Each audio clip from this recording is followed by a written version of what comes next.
Incline su rostro, por favor, junto conmigo en casita también. Le damos la bienvenida a las personas que nos ven por la internet y espero que este mensaje sea de bendición también para cada uno de ustedes y sus familias, no solo en este tiempo, sino en los tiempos que están por venir. Oramos. Padre, mi buen Dios, te damos gracias porque tú eres fiel y eres bueno.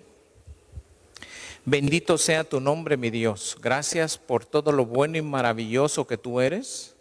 Gracias por tu amor, por tu misericordia y por tu perdón. También te queremos dar las gracias, Señor, por este hermoso día. Aunque este día, Señor, sea de paz, de gozo y de alegría para la gran mayoría de nosotros, tal vez para algunas personas es días de luto, es días de que no tienen paz. Pero eso nos deja que el día sea bueno, Señor. Padre, para las personas que están pasando por quebrantos de salud o que entraron en luto, Señor, te pido, Señor, que tu palabra sea una palabra de paz, sea una palabra de gozo, sea una palabra de alegría. Y que puedas sanar tú, Señor, a través de tu espíritu, el corazón constricto, el corazón humillado, el corazón lastimado, el corazón oprimido, Señor. Y que tu palabra, Señor, nos libere, nos muestre y nos enseñe.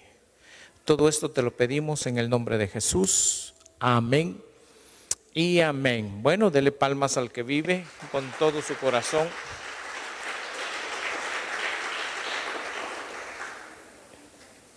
Quisiera que me acompañara en el libro Primera de Reyes, capítulo 18, verso 35, 36 y 37. Primer libro de los Reyes, capítulo 18, verso 35, 36, 37 y 38. El agua corría alrededor del altar y también llenó la zanja de agua. 36. Y sucedió que a la hora de ofrecerse el sacrificio de la tarde, el profeta Elías se acercó y dijo: Oh Señor, Dios de Abraham, de Isaac, de Israel, que se sepa hoy que tú eres Dios en Israel, que yo soy tu siervo y que he hecho todas estas cosas por palabra tuya. Préstele atención al verso 37. Respóndeme, oh Señor, respóndeme, para que este pueblo sepa que tú, oh Señor, eres Dios y que has hecho volver sus corazones. 38. Entonces cayó el fuego del Señor y consumió el holocausto, la leña, las piedras, el polvo y lamió el agua que estaba en la zanja. Bueno, quiero que preste mucha atención porque en este pasaje, y usted lo puede leer en su casa, usted se puede dar cuenta que está ocurriendo que vienen de un proceso de 3 años y medio de sequía. Se puede usted imaginar que en el capítulo 17 del primer libro de los Reyes, el Señor envía al profeta Elías a decirle a su pueblo, a decirle a Acab, que era el rey, a Jezabel, que era la esposa del rey, que no iba a haber ni lluvia ni rocío por causa de la idolatría, por causa de la maldad y por causa de todo lo malo que ellos estaban haciendo. ¿Se puede usted imaginar lo que esta gente sintió ante el anuncio del profeta? Pero eso no fue la mayor causa, sino que se dieron cuenta que cuando el tiempo empezó, ojo, el tiempo empezó a transcurrir, no vinieron las lluvias. Los arroyos y los ríos empezaron a secarse. Y lo que tanto temían, por causa de la palabra que había sido dada, empezó a venir.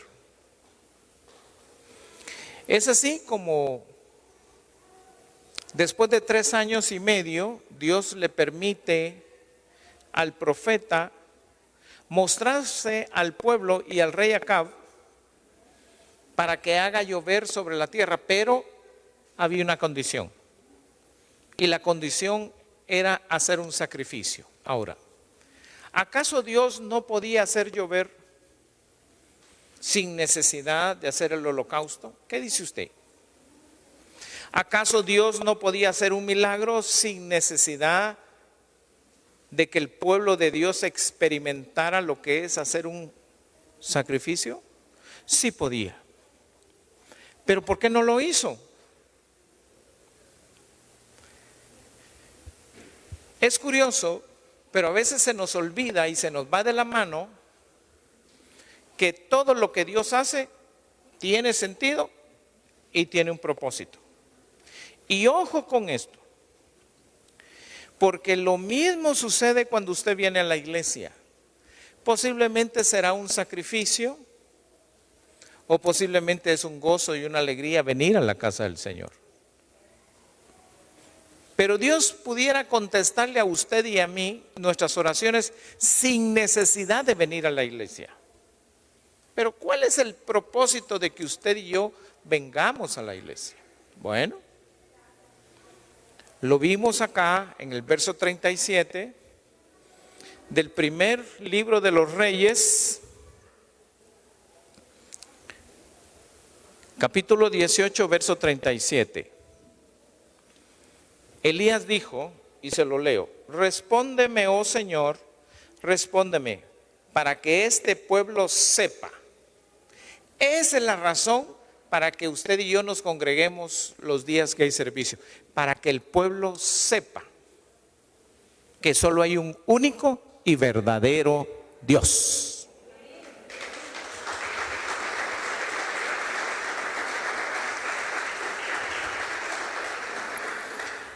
Y cuando usted se vuelve a Dios, como dice la Escritura, volveos a mí y yo me volveré a vosotros, Él está enterneciendo el corazón de los seres humanos. Cada vez que usted asiste a la iglesia, cada vez que usted ve un mensaje de la palabra, el Señor vuelve el corazón suyo y el mío hacia Dios. ¿Por qué congregó el profeta a todo el pueblo en el Monte Carmelo para ver descender fuego, para ver que se consumía el holocausto? Esa no era la principal razón. La principal razón era para hacer volver el corazón de Dios hacia su pueblo y el corazón de su pueblo hacia Dios. Por eso es que ese es el motivo importante por el cual usted debe de congregarse. ¿Sí me está oyendo? Otra vez. La verdadera razón por la cual usted y yo debemos de congregarnos es para que Dios haga volver nuestro corazón a Dios y el corazón de Dios hacia nosotros. Desde el momento que usted dispuso su corazón y sus oídos, el corazón de Dios ya se volvió hacia usted. ¿Por qué?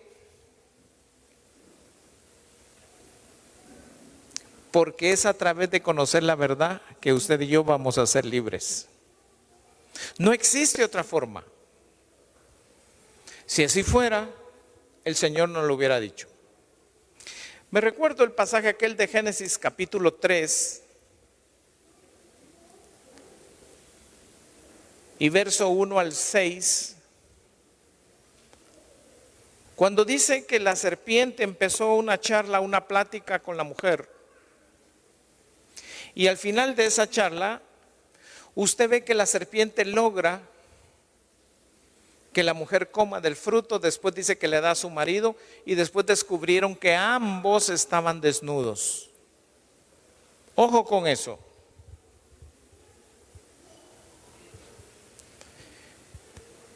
En medio de las 2 tardes, Jehová Dios se paseaba por el huerto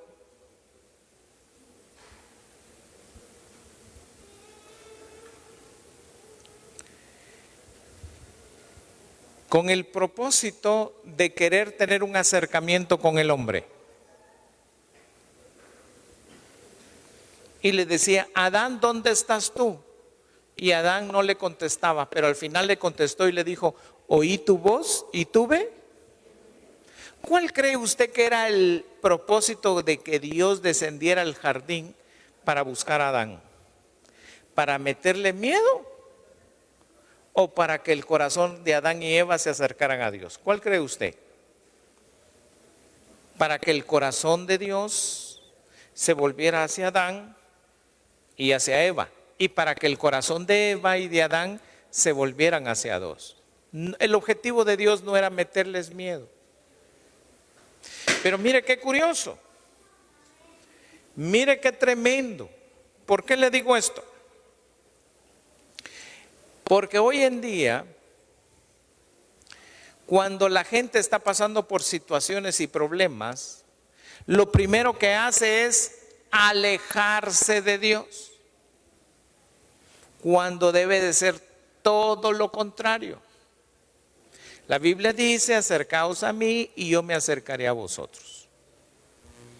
El libro de Isaías 55, verso 7 dice, deje el hombre inicuo sus pensamientos y vuelva hacia Dios, quien será amplio en perdonarlo. Pero ¿por qué la gente no busca la iglesia? ¿Por qué la gente no lee la Biblia? ¿Por qué la gente no ora? Porque su corazón está lejos de Dios. Pero cuando usted toma la decisión de venir a la iglesia, cuando usted toma la decisión de orar, su corazón se está volviendo hacia Dios. Pero lo interesante es que no solo su corazón, sino el corazón de Dios se vuelve hacia usted y hacia mí. Es cuando las oraciones empiezan a ser escuchadas. Es cuando los miedos se van. Pero ¿qué sucede hoy en día cuando alguien entra en una situación económica difícil? ¿Qué sucede cuando van donde el médico y una nota médica les dice que no hay algo bueno en su salud? ¿Será que se vuelven a Dios? Como el rey Ezequías cuando le llevó la noticia el profeta Isaías y le dijo, dice el Señor que ordenes tu casa porque de cierto morirás. ¿Y qué fue lo que hizo el rey Ezequías allá en Isaías 38? Dice que volteó su rostro hacia la pared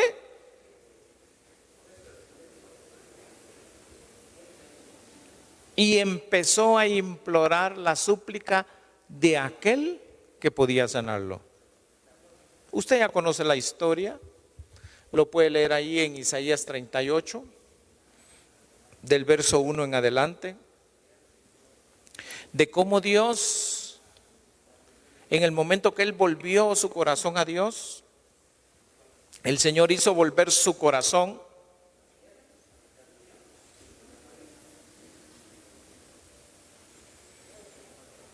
El Señor hizo volver su corazón hacia él y el corazón de el Señor hacia el rey. Y así le dio 15 años más. ¿Me doy a entender? Ahora mire lo interesante. ¿En qué se basa el miedo? Porque aquí está el problema. ¿Sabía usted que la mayoría de los problemas de las enfermedades que el ser humano tiene hoy es por causa del miedo? No hay cosa más dañina para su sistema inmunológico que el miedo. Cuando usted y yo entramos en fase de miedo, ojo, su sistema inmune desciende a unos niveles increíbles. Entonces, tanto usted como yo somos susceptibles a que cualquier virus, bacteria, nos ataque. Pero ¿de dónde viene el miedo? Analicemos qué le pasó a Adán y Eva en el huerto. Se separaron de Dios. Y es curioso porque cuando Dios aparece en el huerto y le dice: Adán, ¿dónde estás tú? Y él dice: oí tu voz y tuve. Y Jehová le dice: ¿acaso has comido del árbol que te mandé que no comieras? ¿Y qué responde Adán? Fíjese qué interesante. ¿Qué respondió? La mujer que me diste, que por cierto no te la pedí.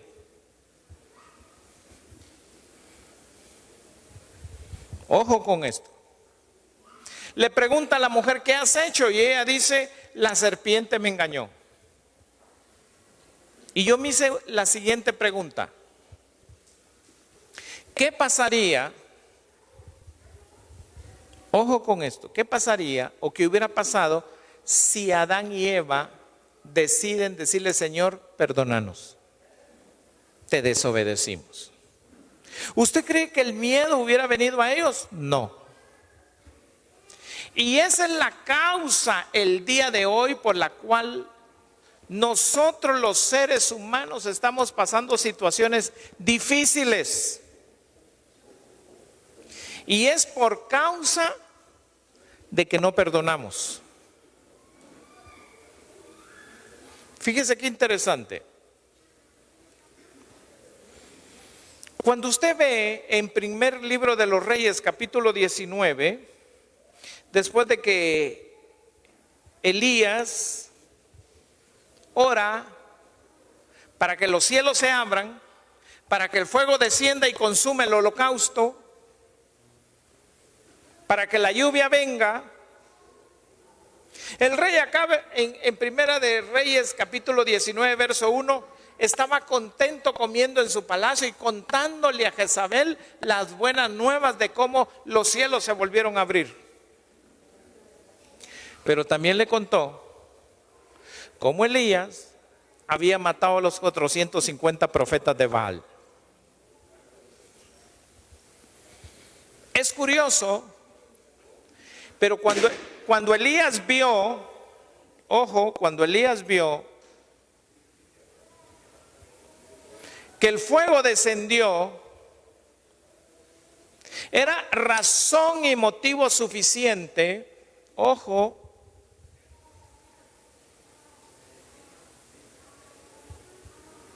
para que el conflicto ahí quedara. Pero había algo en el profeta Elías que tenía que manifestarse. Y él, cuando vio que todo el pueblo dijo: Jehová es Dios, Jehová es Dios, él hizo algo que Dios no le había mandado hacer. Y dijo: agárrenme a los 450 profetas de Baal, bájenlos al arroyo del Cisón, y ahí los degolló. Dios no le había dicho eso, pero lo hizo. ¿Por qué? Porque en el corazón de Elías había falta de perdón. Dice la escritura que esos 450 profetas de Baal comían de la mesa de Jezabel, mas sin embargo Elías estaba encuevado, estaba escondido, aunque menospreció que el que lo mantenía era Dios. Los primeros 6 meses a través de cuervos, los otros 3 años a través de hacer el milagro en la casa de la viuda, multiplicando el pan y el aceite.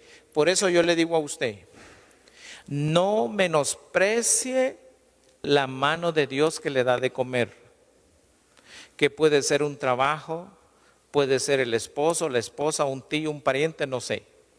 No lo menosprecie, porque es la mano de Dios actuando a través de ellos. Ojo con eso. Entonces, Elías estaba amargado y estaba resentido. Fíjese qué curioso. Pero cuando Jezabel, en el verso 2 del capítulo 19 de Primera de Reyes, por boca de su esposo el rey, se da cuenta lo que había hecho Elías, ella escribe la nota y la manda con un mensajero y le dice: así me hagan los dioses y me añadan si mañana yo no te he puesto a ti como uno de ellos. Y Elías tuvo miedo, dice.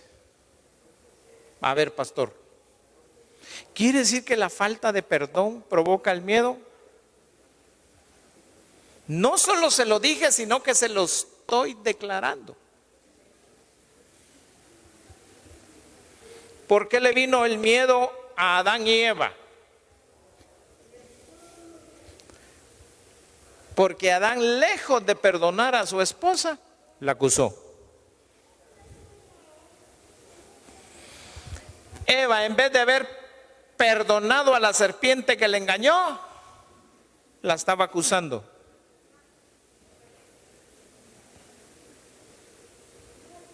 ¿Usted quiere que su corazón se vuelva a Dios? Perdone. ¿Sabe qué dice la Escritura? Y quiero que me oiga bien, por favor. ¿Sabe qué dice la Escritura?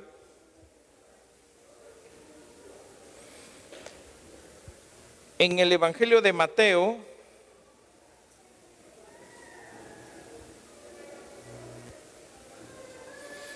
capítulo 6,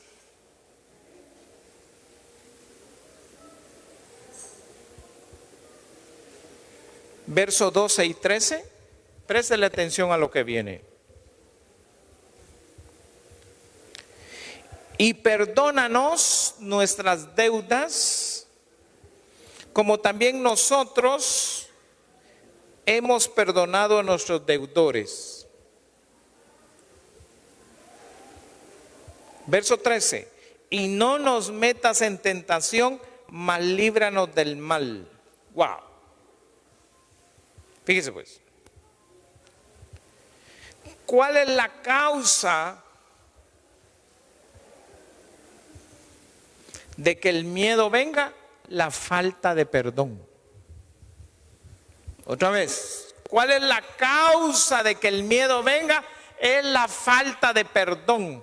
Perdona nuestras deudas.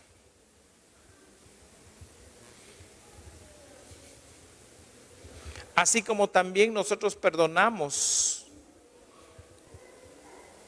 a los deudores. Pero mire qué curioso.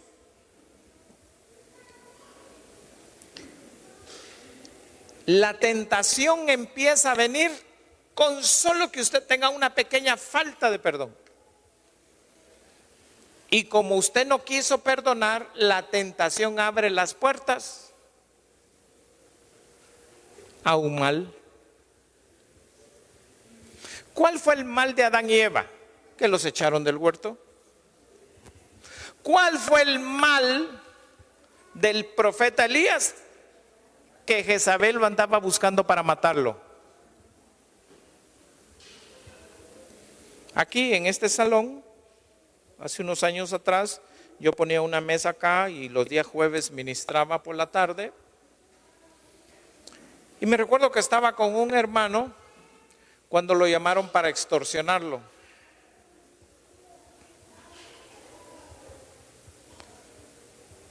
Y cuando lo llamaron me dijo: mira, él es el que me están llamando, tené. Y me dio el teléfono.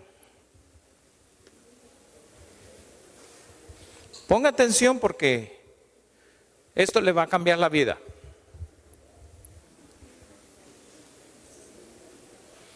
Cuando yo le dije aló, ¿y usted quién es? Me dijo: devuélvale el teléfono a fulano de tal. No, le dije, vas a hablar conmigo. ¿Y usted quién es? Le digo yo. Y me dice un montón de cosas, malas palabras, y yo le dije: calmado, tranquilícese. Y me dijo: yo lo que quiero es que me den los 50,000 pesos que le estoy pidiendo a este, me dijo. Ojo.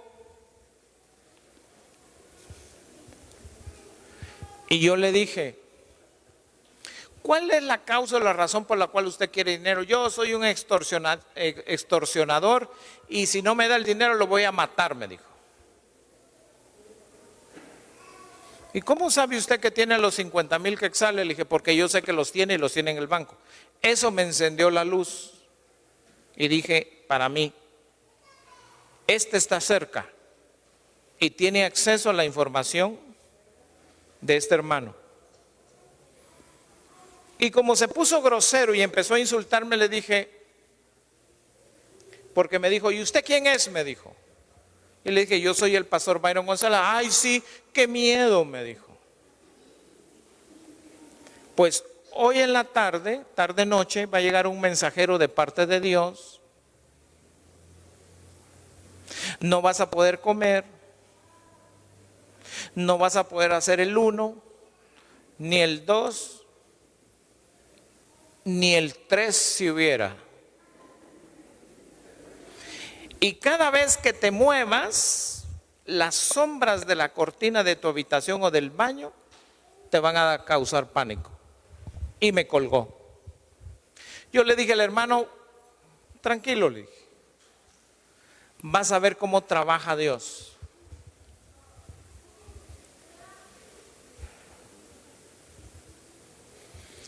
Pasaron los días, no lo llamaron.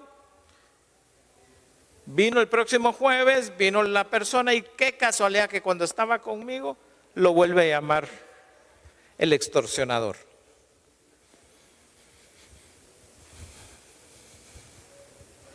Y me dijo, ah, ¿es usted otra vez? Sí, soy yo, le dije. Mire, usted me dijo, con usted no hay nada. Y yo le dije, te ordeno en el nombre de Jesús que me digas tu nombre, porque yo había estado orando para que se revelara, porque yo sentí en mi corazón que esa persona estaba cerca. Y me dijo, hagamos algo, me dijo. Déjeme ir y suélteme. Yo no te tengo agarrado, le dije. Es que mire usted, me dijo. Viene un personaje alto con una vestidura blanca como que es una pijama, me dijo. Me viene a golpear y tengo 2 días de no ir al baño. No puedo hacer del 1, no puedo hacer del 2, ni del 3. ¿Y cuál es el 3? No podía comer. ¿Aló? No podía beber. Iba al baño y le caía el terror. ¿Sabe qué me dijo? Ahí dejémoslo, me dijo. Ay, por cierto, yo soy el contador de él, me dijo. ¿Quién más podía tener información? Su contador. Y cuando yo le pregunté, ¿cuánto tenés en el banco? 50,000 quetzales, me dijo. Pastor, ¿pero qué tiene que ver con el miedo y...? Curioso,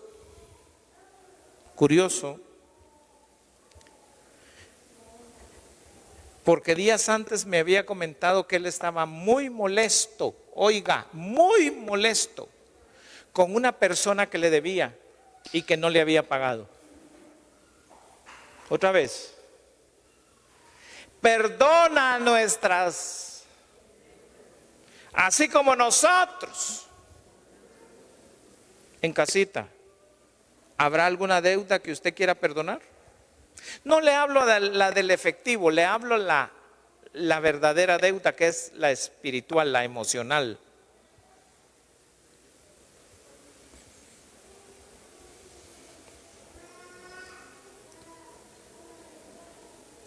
¿Qué dice usted? Porque yo empecé a bajar libros y cuando él le pregunté, me dijo, sí, yo estaba muy molesto. Porque hay un dinero que me deben, no me lo han pagado. Yo he estado detrás y lo único que hago es enojarme.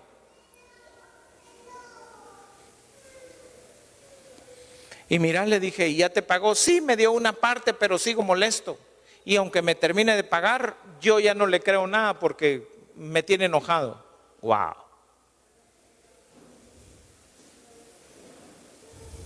Sí, pastor, fíjese que yo ya perdoné a mi marido, pero sigo molesta con él. Tiene una deuda. Mire, yo la verdad, yo sí quiero a mis papás y los amo, puedo comer con ellos, pero estoy molesta porque el terreno que le pedí o la ayuda que le pedí no me lo dieron. Pero a mi hermana, ay hermano, ¿dónde te pongo que no te dé el sol? Tiene una deuda. Cancélela.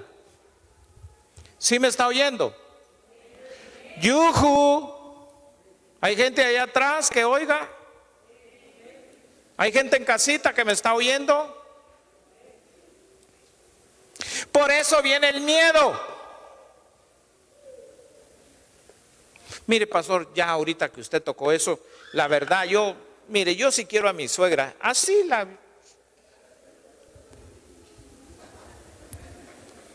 sí me entendió, ¿verdad? Así chiquitilla la señora. Pero mire, perdónela. No tenga deudas espirituales. Ahora se puede usted imaginar la tremenda deuda que tenía Elías. Estaba resentido con la con la Jezabel. Porque la Jezabel le daba de comer a los 450 profetas de Baal, pero a él ni un sándwich le mandaba. Y como dicen por ahí, por lo menos un licuado que se le hubiera caído, ¿verdad? Aunque sea con un pirujito ahí, con un chilito relleno ahí, con salsita. Pastor, no siga porque no he comido, ya somos 3.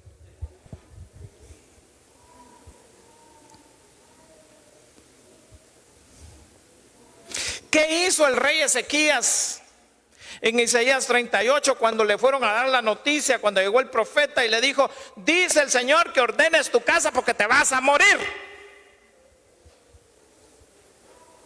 Dice que se volteó a la pared y empezó a llorar.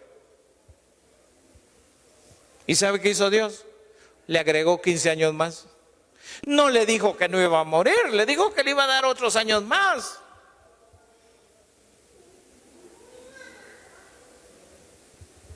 Porque el rey Ezequías también tenía deudas y no las quería perdonar. Ahora en la oración del Padre Nuestro, Mateo 6 del verso 9 al 13 es increíblemente hermoso, porque dice: Padre, perdona nuestras deudas así como nosotros perdonamos a los que nos ofenden. No nos dejes caer en tentación. La falta de perdón abre las puertas a las tentaciones.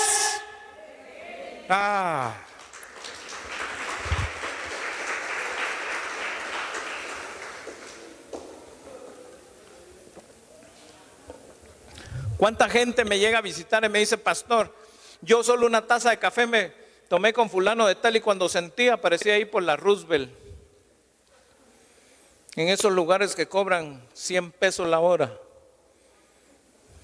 y no es para ver televisión? Sí me oyó, ¿verdad?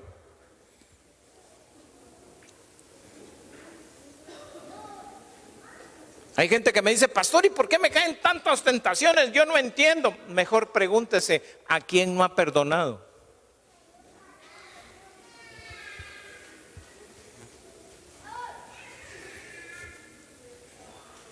Mejor pregúntese: ¿quién no ha perdonado? Puede ser a su papá, puede ser a su mamá, puede ser a un tío, a un primo, a la hija del gobernador, no sé. Como ahora la gente agarra rencores hasta del aire. Y ya quiero ir aterrizando porque tenemos una historia que contarle. Pero antes le quiero contar un testimonio. Hace muchos años, muchos soles y muchas lunas, yo era joven, aunque usted no lo crea.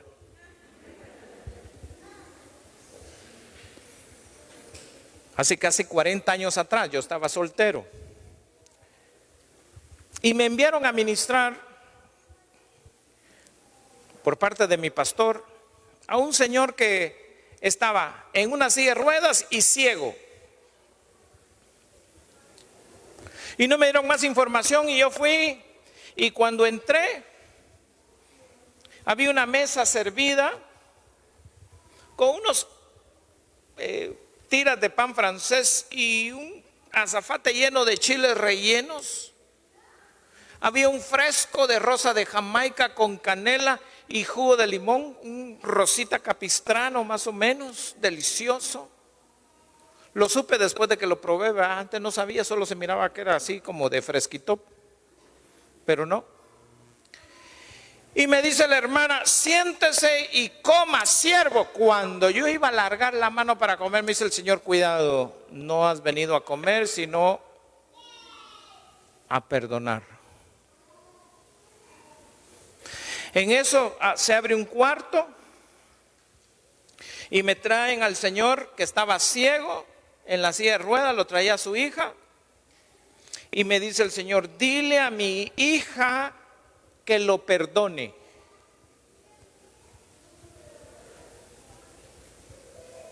Ponga atención. Estaba recién llegado, no conocía a los habitantes de esa casa. Oigo la voz de Dios que me dice que le diga que ella lo tiene que perdonar a él. Y veo que el que está preso, cautivo por una silla de rueda y ciego es él. Ella estaba feliz.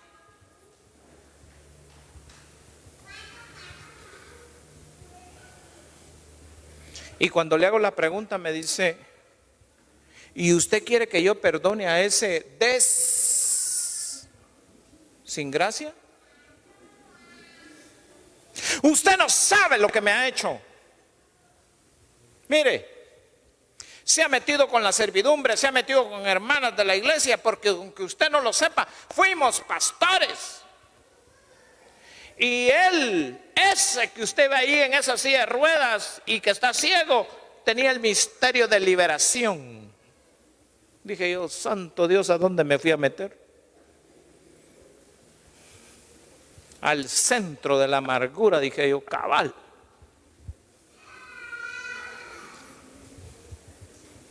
Oiga lo que pasó. Callé por unos momentos y me dijo el Señor, si no insistes no vas a ver milagros. Y yo le dije, hermana, Dios me dice que tiene que perdonarlo. Y me dijo, yo ya lo perdoné, pero no olvido. Así como hay algunos esta mañana aquí que dicen, yo ya perdoné a mi suegra, a mi suegro, y le pido a Dios que vivan a 1000 kilómetros de distancia de mi casa. Amén. Urraca, saca la bazuca, empuja, hasta lenguas hablan.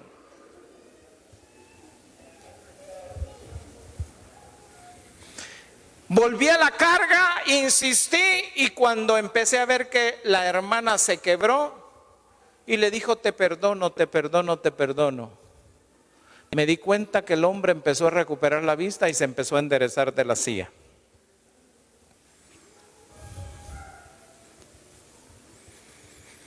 Después de que se dio el milagro, yo veía que los chiles rellenos, la tira de pan cobró vida y me decían, es momento, siervo del sacrificio. Y yo dije, alabado sea el Señor, con toda humildad. Y le entré a los chiles, hermano, de veras. Me tomé el fresco y cuando ella me fue a dejar a la puerta me dijo, yo siempre le tuve envidia y rencor a mi esposo por la forma en que Dios lo usaba.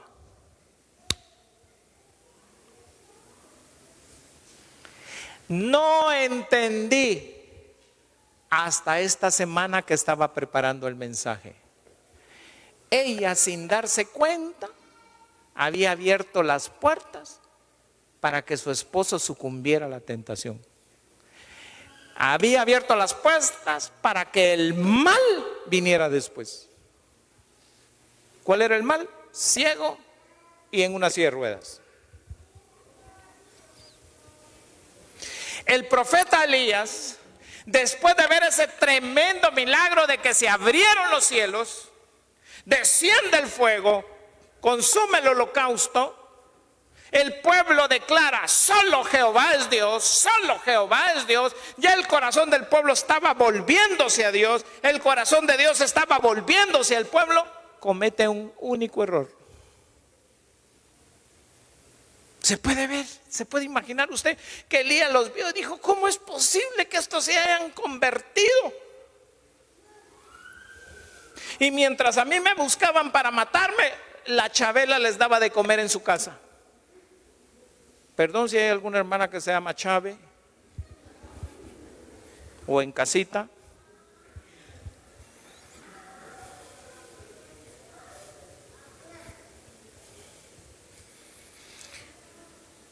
Y Elías dijo, es el momento de sacar la amargura, la ira y el dolor por el rechazo. ¡Wow! Y dijo, me los juntan, me los bajan al río y ahí los degollo.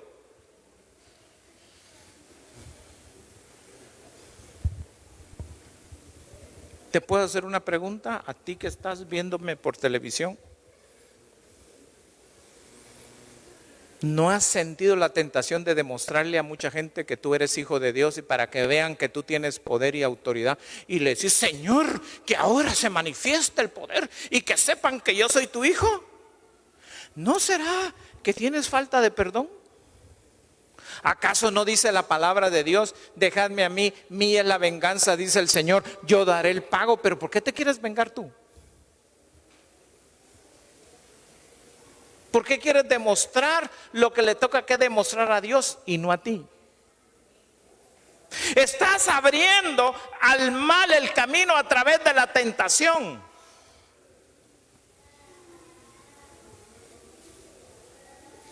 ¿Qué fue lo que le dijo Satanás a Jesús en la tercera tentación?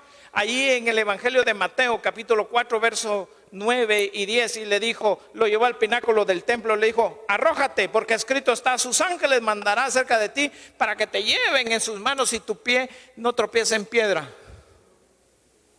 ¿Qué le dijo Jesús? Escrito está, no tentarás al Señor tu Dios.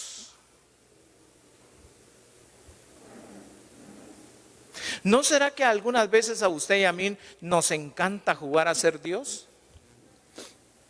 ¿Qué cree usted que estaba haciendo Elías? Señor, no te movas de tu trono.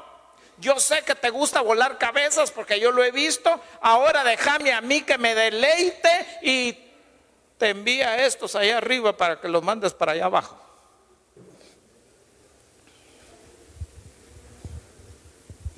¿Acaso no dice la Biblia que una vez que usted y yo hayamos resistido la tentación, dará la salida?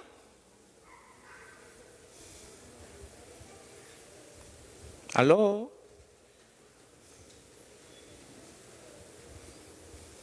A los 20 días me llama la esposa de este siervo, que por cierto iban a una iglesia muy grande en aquel entonces, que quedaba allá por la colonia Rosario, allá por Camino al Cuyú. Mejor le voy a decir el nombre de la iglesia, Elim, porque no tengo por qué mentir ni engañar, si es la verdad.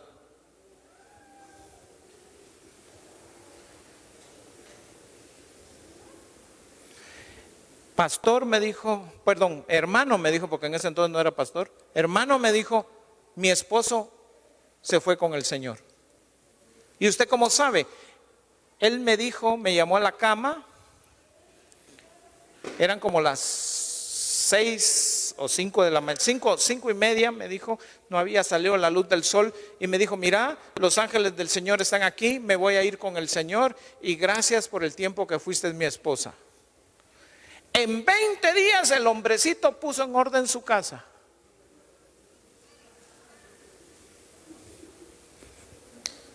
Y se fue con el Señor. Yo espero que usted no se lleve 20 días para poner en orden su casa. Yo espero que hoy, al salir de aquí, usted y yo pongamos en orden esta casa.